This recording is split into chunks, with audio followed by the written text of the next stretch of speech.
OSS brings data center class hardware to the edge, especially here at SOF Week for Special Forces, because they operate in all kinds of environments, from drone environments to unmanned vehicles to manned vehicles, in all kinds of situations, land, sea, and air.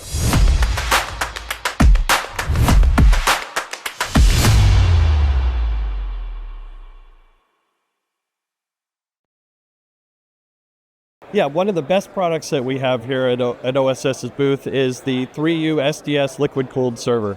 That server is great for all kinds of environments, for keeping things quiet, keeping things cool, and giving still the best power that data center class can bring to the warfighter. So OSS partners with Latent AI because we could have the best hardware in the world, but to really give what the warfighter needs, they need to have the software that can do the job, and that's the object recognition and things like that needs to be done. And that's where Latent AI helps OSS. Today, the number of sensors has grown significantly in an exponential manner, right? And one of those new sensor types is drones. Drones have different types of modalities that they sense, from EOIR to radar and others. So our ability is to bring AI to the drones so they can do tracking and also terminal homing.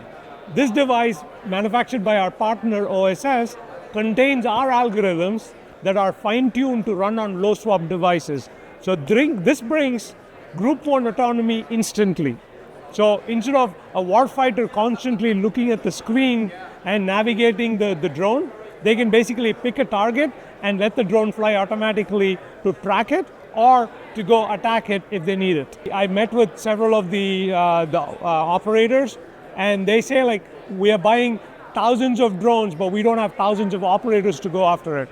So you need to have one-to-many capability, and that is what we bring with AI and with OSS on the hardware.